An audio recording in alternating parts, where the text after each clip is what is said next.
Okay, here's how it all happened. And again, I think this is a good illustration of what the free-form world of the 70s on Williamson Street culturally was like. Gallery 853 had this program called the Corn Belt Review. I think Pete and Lou started it.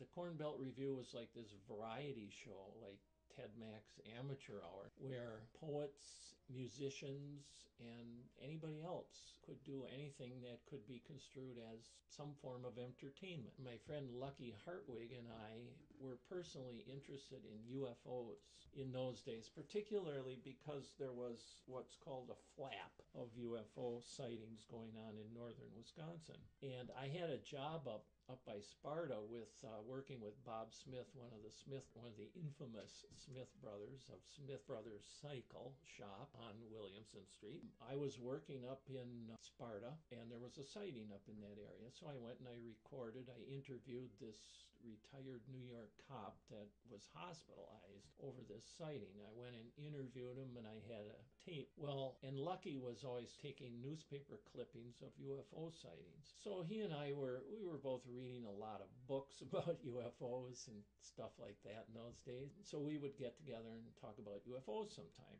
We finally decided, with the Corn Belt Review going on, that this would be the perfect time to present a little program on UFO sightings. And of course, Pete and Lou were totally into it, and they let us do this little thing where we took a couple of easy chairs and put them up on the stage, and took an old window shade or an old projection screen, and we mounted a map of Wisconsin on that and put red dots where all these sightings were, and took out our pointers and pointed at the sites and discussed the various things that went on. And that was a cool thing at the Corn Belt Review that week. And Bob Lynn was in the audience, and he approached us and asked us if we would come and make this presentation on a freeform show that he had going on WORT. Okay, a little bit about WORT. I mean, WORT was pretty free-flowing in those days. Bob Lynn was probably the most free-flowing of all of them down there, and he basically had the microphone for about 3 or 4 hours every Thursday night. He would just ramble on any subject you could think of. I mean, he did things like he called up Dr. Bronner. I don't know if you've ever read the Dr. Bronner label, but Dr. Bronner talks just the way that label reads. And the two of them would babble on and on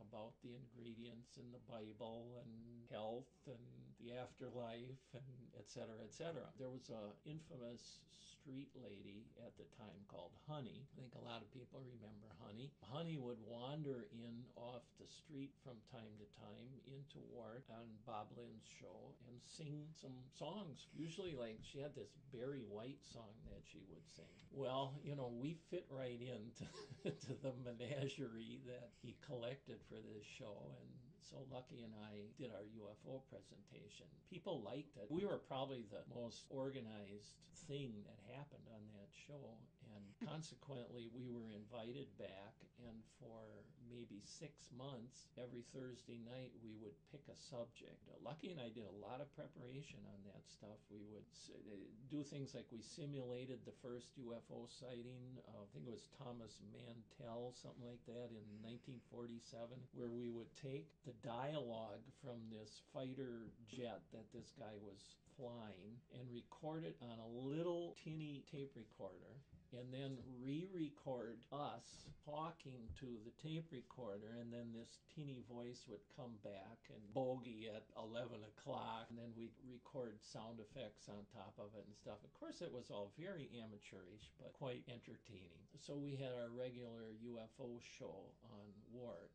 It was called Destination Earth. And then, actually that ended up dovetailing into being a substitute DJ and an all-night DJ, and so hanging around with the WORT people kind of gave me opportunity to get some airtime.